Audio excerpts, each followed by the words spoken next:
এই শোনো না গো, আমাদের পুতুল ডায়েরি চ্যানেলটি সাবস্ক্রাইব করে পাশে থাকা বেল আইকনটি বাজিয়ে দিও প্লিজ।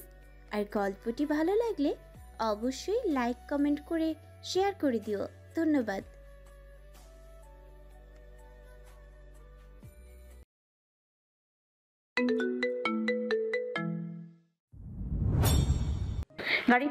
গাড়ি থামান ফরহাদ।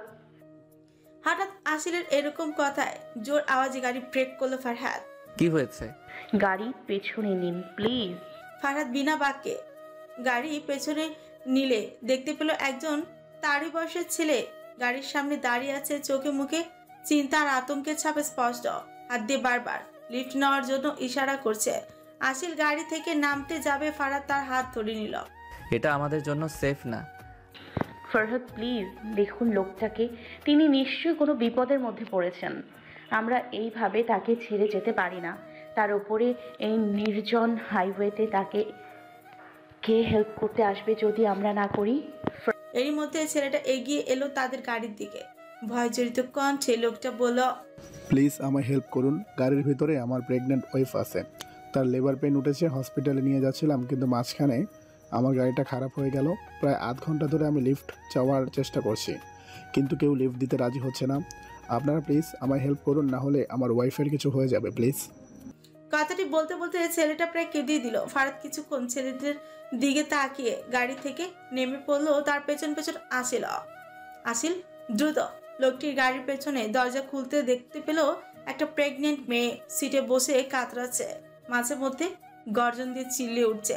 আসিল দ্রুত ফারহাদের কাছে এসে বলে, Farhad we need to help them. আরও কিছুক্ষণ অপেক্ষা করলে মেয়েটার কিছু হয়ে যেতে পারে। আমাদের যত দ্রুত সম্ভব তাকে হসপিটালাইজড করতে হবে। আসিলের কথায় ফারহাদ আর সময় অপচয় করলো না। ছেলেটা আর ফারহাদ মিলে মেয়েটাকে তাদের গাড়ির ব্যাক সিটে বসালো আর আসিল মেয়েটার সাথে বসলো। ফারহাদ আর ছেলেটা সামনে। মেয়েটা এবার ব্যথা সহ্য করতে না পেরে সেন্সলেসই হয়ে যাচ্ছিল। তা দেখে আসিল দ্রুত মেয়েটার গালে আস্তে আস্তে আঘাত করতে করতে বিচলিত হয়ে বলল, চোখ বন্ধ করবেন না, চোখ খোলা রাখুন। টেক এ ব্রিথ, জোরে জোরে শ্বাস নাও। তুমি সেন্সলেস হয়ে গেলে তোমার বাচ্চার জন্য সেটা ভালো হবে না। নিজের বাচ্চার কথা চিন্তা করো। তুমি একটা মা, তোমার থেকে শক্তিশালী এই পৃথিবীতে আর কেউ নেই। ফরহাদ পানির বোতল দিন। ফারহাদ পানির বোতল এগিয়ে দিল। বোতল থেকে অল্প পানি মেয়েটার মুখে ছিটিয়ে মারতে দ্রুত মেয়েটি চোখ খোলে। চোখ খুলতেই জোরে চিল্লিয়ে কেঁদে ওঠে। তার কাছে আর এই ব্যথা সহ্য করার মতোই নয়। এইদিকে মেয়েটার এই অবস্থা দেখে ছেলেটা জুকড়ে কেঁদে উঠল। হয়তো অনেক বেশি ভালোবাসে তার প্রিয়তমা স্ত্রীকে। ফারহাদ দ্রুত ড্রাইভ করছে। আসিল বারবার মেয়েটার মাথায় হাত বুলিয়ে দিচ্ছে। একটা সময় ফারহাদের গাড়ি একটা নার্সিং হোমের কাছে থামলো। ফারহাদ দ্রুত গাড়ি থেকে নেমে চিৎকার করে নার্স ডাক্তারটিকে ডাকতে লাগলো। ফারহাদের চিৎকার শুনে নার্সিং হোম থেকে কিছু ওয়ার্ড বয় এবং নার্সরা বেরিয়ে তাদের হেল্প করে মেয়েটাকে দ্রুত ওটিতে শিফট করা হয়। ছেলেটা কোমরে হাত দিয়ে এদিক সেদিক করছে, নিজেকে শান্ত রাখার চেষ্টা করছে। স্ত্রীর জন্য চিন্তায় মাথা ফেটে যাচ্ছে। আসিল ফারহাদের কাছে এসে বলে, আমার মনে হয় আমাদের আরও কিছুক্ষণ অপেক্ষা করা উচিত।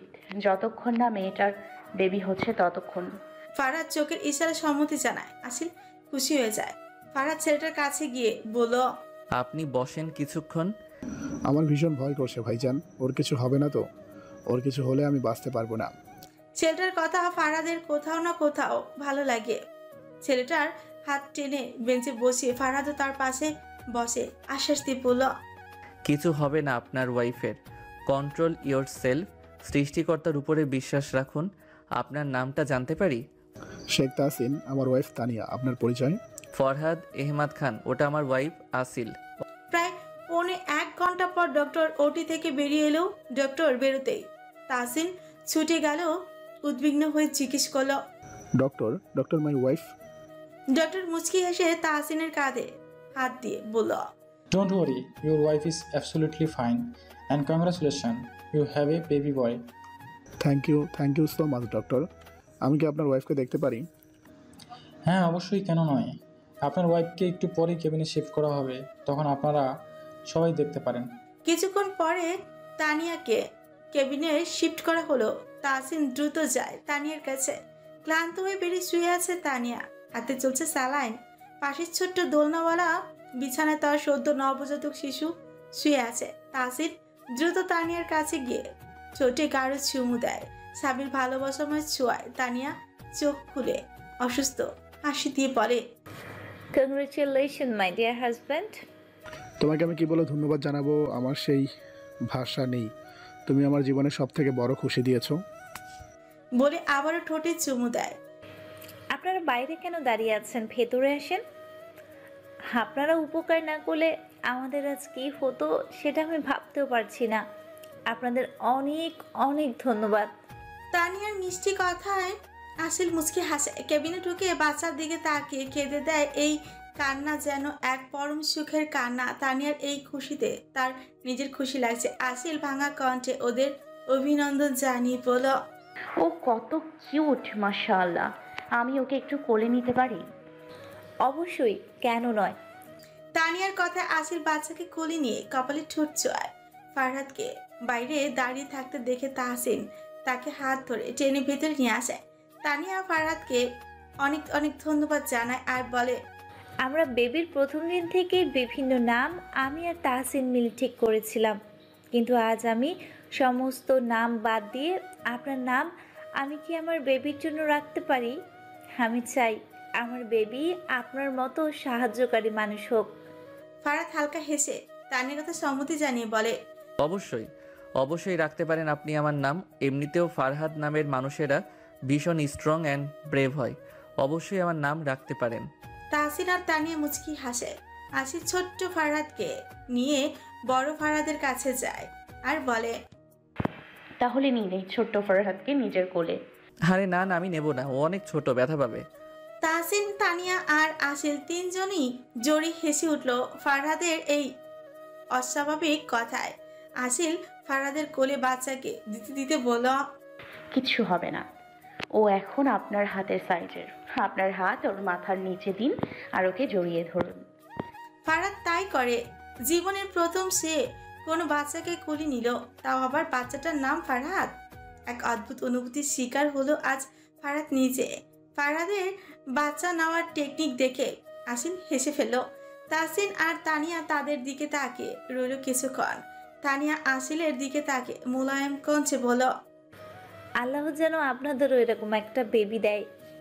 কথাটি শুনে ফারহাদ আসিলের দিকে তাকালো। দেখে আসিলও তার দিকেই তাকিয়ে আছে। আচ্ছা, মেয়েটার সাথে কি ফারহাদ অন্যায় করেছে? দোয়া করবেন আমাদের জন্য। আগামী জীবন আপনাদের জন্য শুভ হোক, এটাই দোয়া করি। কপালে লেখা থাকলে আমাদের আবার দেখা হবে। আর ছোট্ট ফরহাদ, তুমি অনেক ভালো থেকো। ছোট্ট বাচ্চাটার কপালে চুমু এঁকে দিল আসিল। বলল, রাত প্রায় 11:30। ফ্রেশ হয়ে ড্রেসিং টেবিলের সামনে বসে চুল বাঁচছে আসিল আর মুচকি মুচকি হাসছে। ফারহাদের বাচ্চা নেওয়ার স্টাইলটা আসিলের যতবার মনে পড়ছে ততবারই হাসছে।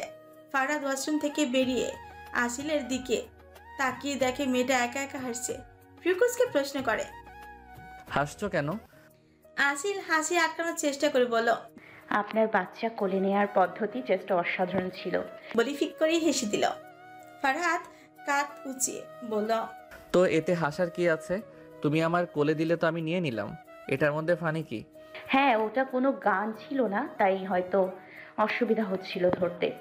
আমি কোনোদিন বাচ্চা কোলে নেইনি, এটা আমার ফার্স্ট টাইম ছিল। আর এমনিতেও ও কত ছোট ছিল, সাথে সফটও।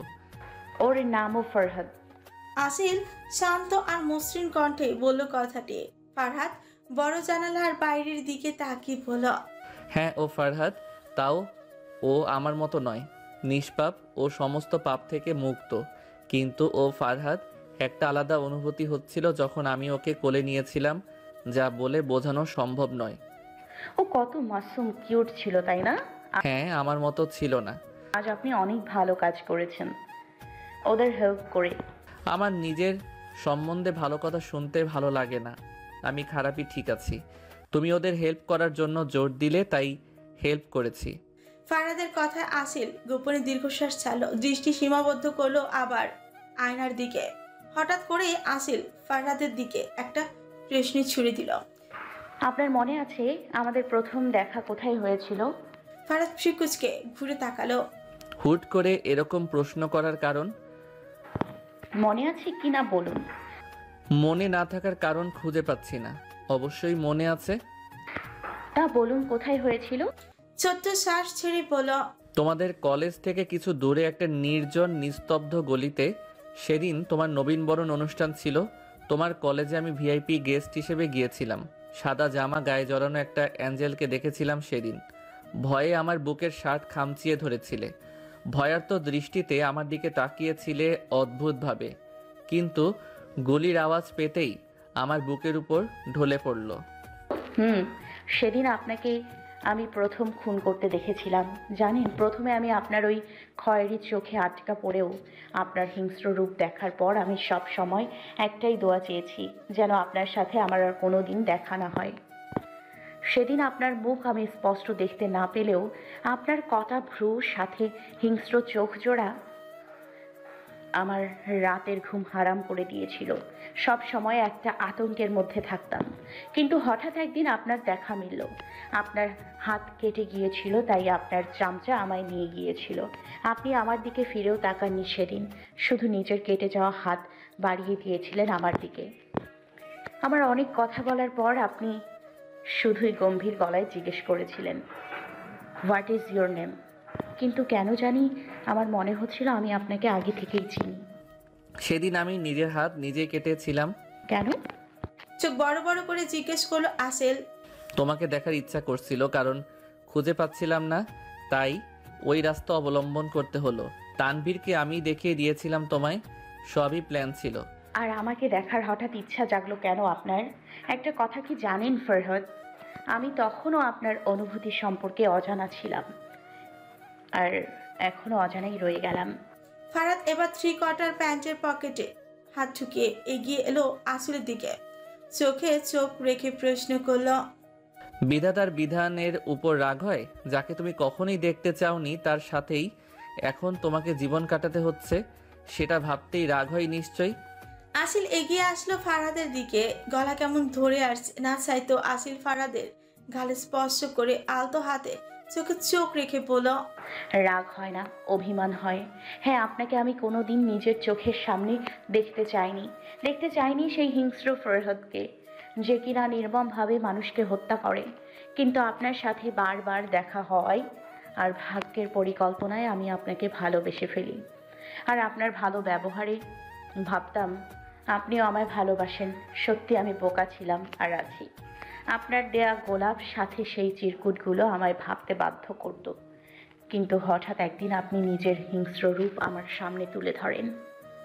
ব্যবহারে পরিবর্তন ঘটে আপনার। সেদিন দ্বিতীয়বারের মতো আপনি আমার সামনে একজনকে খুন করেন, আর সেদিনের পর থেকেই আপনার বিহেভিয়ার আমার জন্য পাল্টে যায়। কেন তা জানি না।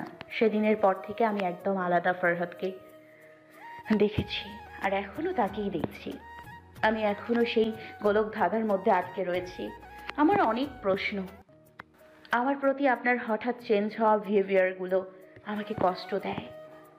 মাঝে মধ্যে আপনাকে অনেক আপন লাগে, আর মাঝে মধ্যে একদম অচেনা এক ব্যক্তি। আপনি এরকম কেন? কিসের জন্য আমায় কষ্ট দিচ্ছেন? আপনার এই হিংস্র রূপের রহস্য কি? জানি উত্তর পাবো না, তবুও কোনোদিন বলার ইচ্ছা হলে বলতে পারেন। গড়িয়ে পড়া চোখের পানি মুছে নেয় আসিল। নির্বাক হয়ে চুপচাপ দাঁড়িয়ে আছে ফারহাদ। মধ্যরাত মাঝখান থেকে কোলবালিশ ফারহাদ ইচ্ছে করে সরিয়ে দিতেই আসিল ঘুরে ফারহাদকে চাপড়ে ধরল। কোলবালিশ ভেবে ঘুমের ঘরে ফারহাদ শক্ত করে জড়িয়ে ধরে ফারহাদের গলায় মুখ গুজে দেয়। মিনমিনির স্বরে বলল, তুমি কত সফট ফরহাদ বেবি। কথাটি বলেই ফারহাদের গলায় গাঢ় করে একটা চুমু দিল, যেমনটা সে তাহসিন আর তানিয়ার বাচ্চা ছোট্ট ফারহাদের কপালে দিয়েছিল। হ্যাঁ, আসিল সে ছোট্ট ফারহাদকে নিয়ে স্বপ্ন দেখছে। এদিকে ফারহাদের অবস্থা টাইট। আসিলের দেওয়া চুমুর সাথে সাথেই ফারহাদ নিজের চোখ বন্ধ করে হাত মুঠো করে ধরে। শরীরের সমস্ত লোম সজাগ হয়ে গেছে। প্রণয় অনুভূতি মাথা চাড়া দিয়ে উঠেছে। তার উপর আবার মেয়েটা তাকে শক্ত করে জড়িয়ে ধরে আছে। তার গরম নিঃশ্বাস ফারহাদের গলায় এসে পড়ছে। এই মুহূর্তেই নিজেকে ঠিক রাখা বড্ড কঠিন হয়ে পড়েছে। এইসবের মাঝে আসিল আর শক্তভাবে জড়িয়ে ধরল ফরহাদকে। বেবি ফরহাদ, তুমি যত নির্দোষ আর আমার ফরহাদ ততই অপরাধী। ডেভিল। বলে চুমু দেওয়া জায়গায় সজোরে কামড় বসায়। জায়গাটা লাল হয়ে যায়। ফারহাদ তাতে দাঁত চেপে সহ্য করে। মনে হচ্ছে আসিলকে বিছানার সাথে চেপে ধরে এই কামড়ের প্রতিশোধ হিসেবে মেয়েটার আঁকা বাঁকা শরীরে নিজের দাঁত বসাতে। কিন্তু নিজের এই ভয়ানক চিন্তা ভাবনাকে সাইডে রেখে আসিলকে জড়িয়ে ধরেই ঘুমের দেশে পাড়ি জমায়। সকালে খবর হবে। সকালে মিষ্টি রোদে সোনালি আলো মুখে এসে পড়তে আসিল ফ্রিকোজকে চোখ খুলে হালকা মাথা উঠিয়ে নিজের অবস্থান বুঝতে পেরে আসিলের ঘুম উড়াল দিল। ফারহাদের হাত এখনো তার কোমরে বিদ্যমান আর আসিলের অর্ধেক বেশি দেহ ফারহাদের বিশাল দেহের উপর। তা দেখে আসিলের চোখ কপালে। তার স্পষ্ট মনে আছে সে রাতে ঘুমানোর আগে মাঝে কোলবালিশ রেখেছিল দুজনের। কিন্তু কথা হলো কোলবালিশটা কোথায় সরালো কে, সে নাকি ফারহাদ? ডাউট ক্লিয়ার করার জন্য আসিল ফারহাদের বুকের উপর হাত রেখে তাকে নাড়াতে লাগলো। ফরহাদ, এই যে ওঠেন বলছি। ফরহাদ। লম্বা প্রশ্বাস টেনে ফারহাদ আধো আধো চোখ খুলে ঘুমে আচ্ছন্ন কণ্ঠে বলল, ডিস্টার্ব করবেন অ্যাঞ্জেল, ঘুমাতে দাও। আপনার ঘুমের গুষ্টি কিলাই, আগে বলুন বালিশকে সরিয়েছে। কোন বালিশ? কোন বালিশ? বাহ, কি প্রশ্ন! কাল আমি যে বালিশটা রেখেছিলাম আপনার আর আমার মাঝে, ওই বালিশটা কে সরিয়েছে? নিশ্চয় আপনি। ফারহাদ এবার পুরোপুরি চোখ খোলে আসিলের দিকে তাকিয়ে অ্যাটিটিউডের সাথে প্রিয় নাচিয়ে বলে, ও হ্যালো মিসেস, আমি ডেসপারেট হয়ে যাচ্ছি না তোমার কাছে আসার জন্য। নিজেকে কন্ট্রোল করতে পারি আমি। আর রইল বালিশের কথা, তো আমি কোনো বালিশ সরাইনি। তুমি হয়তো সরিয়েছো ঘুমের ঘরে। আর দেখো, আমি তোমার উপর না, বরঞ্চ তুমি আমার উপর শুয়ে আছো। এখন বলো, ডেসপারেট বেশি কে, তুমি নাকি আমি? ফারহাদের কথা আসিল নিজের দিকে তাকায়। সত্যি সে ফারহাদের উপরে শুয়ে আছে। আসিল চট করে যদি সরে আসে, ছি ছি, এটা কি করে সম্ভব? সে এতটা বেহায়া কি করে হতে পারল? আসিল কিছু না বলে বিছানা ছেড়ে উঠতে গেলে ফারহাদ তাকে ফট করে বিছানায় ফেলে হাত দুটো চেপে ধরে। ফারহাদ আসিলের মুখের কাছে ঝুঁকে পড়ে। নিজের খয়েরি চোখ জোড়া আসিলের ঝিল সমান চোখে সীমাবদ্ধ রেখে কাটা ফ্রু নাচিয়ে বলল, পালাচ্ছ কোথায়? ভাষা খুঁজে পাচ্ছ না বুঝি? তাহলে আমি কি ধরে নেব তুমি নিজেকে আমার কাছে সঁপে দিতে চাইছো? আসিল কিছুই বলে না, চুপ হয়ে শুয়ে থাকে। উত্তর দেওয়ার মতো ভাষা নেই তার মাঝে। সে তো নিজেই ফারহাদকে জড়িয়ে ধরেছিল। আসিলকে চুপ থাকতে দেখে ফারহাদ বেশ মজাই পায়। নিজের গলায় ইশারা করে দেখিয়ে বলল, এই দেখো তুমি কি করেছো এটা। আসিল ফারহাদের গলার দিকে তাকাতে চোখ ঘুরে, ইস, এটা কি করেছে সে? মান ইজ্জতের ফালুদাই হয়ে গেল।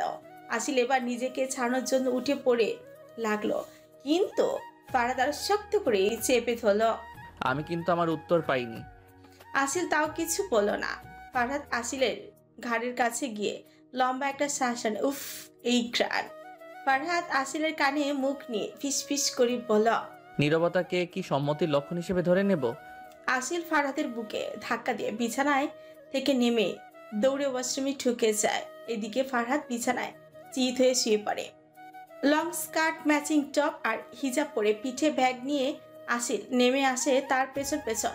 ফারহাদও তার ক্রাশ খাওয়া লুক নিয়ে ডাইনিং এর টেবিলের সামনে হাজির হয়। সবাইকে শুভ সকাল জানিয়ে খাওয়া শুরু করে। আসিল আজ কলেজে যাবে? হ্যাঁ নানু, আজ অ্যাসাইনমেন্ট জমা দেওয়ার ডেট আছে, তাই যেতে হবে। ভাবি, you look so much beautiful. দাদাই কোনো কমপ্লিমেন্ট দাও। ফারহাদ খাবারে এক চামচ মুখে পুরি নিয়ে বলল, আজকের খাবারটা খুব ডেলিশিয়াস হয়েছে। ফারিয়া কপাল চাপড়ে বলল, উফ দাদাই, খাবারের কমপ্লিমেন্ট করতে বলিনি, ভাবির লুক নিয়ে কমপ্লিমেন্ট করতে বলেছি। ফারহাদ আসিলের দিকে তাকে আবারও খাওয়ায় মন দিল আর অত্যন্ত ভাবের সাথে বলল, একটা মানুষকে রোজ নিজের সামনে ঘুরঘুর করতে দেখি, তাকে নিয়ে আবার আলাদাভাবে কমপ্লিমেন্ট করার কি আছে? যেমন রোজ তাকে দেখতে লাগে তেমনই আজ লাগছে। ফারহাদের কথাটি খুব অ্যাটিটিউডের সাথে বলল। আজ যে আসিলকে ভীষণ সুন্দর লাগছে সেটা সে ইগনোর করতে পারবে না। আসিলের দিকে রাগে ফুঁসতে থাকে। মানুষটার মুখ থেকে মিষ্টি কথা শোনা ইচ্ছে। সালমান খানের বিয়ের নিউজ সোনার মতোই, যা কোনোদিনও পসিবল নয়। ফারহাদ গাড়ি নিয়ে ওয়েট করছে আসিলের জন্য। বারবার হর্ন বাজিয়ে আসিলকে ডাকছে। বিরক্তি নিয়ে আসিল ফারহাদের পাশের সিটে বসে জোরে দরজা বন্ধ করল। আসিল একা কলেজ যাওয়ার কথা বলতেই ফারহাদ তা সম্পূর্ণভাবে নাকচ করে দেয়। সেই কারণে আসিল আরো রেগে আছে।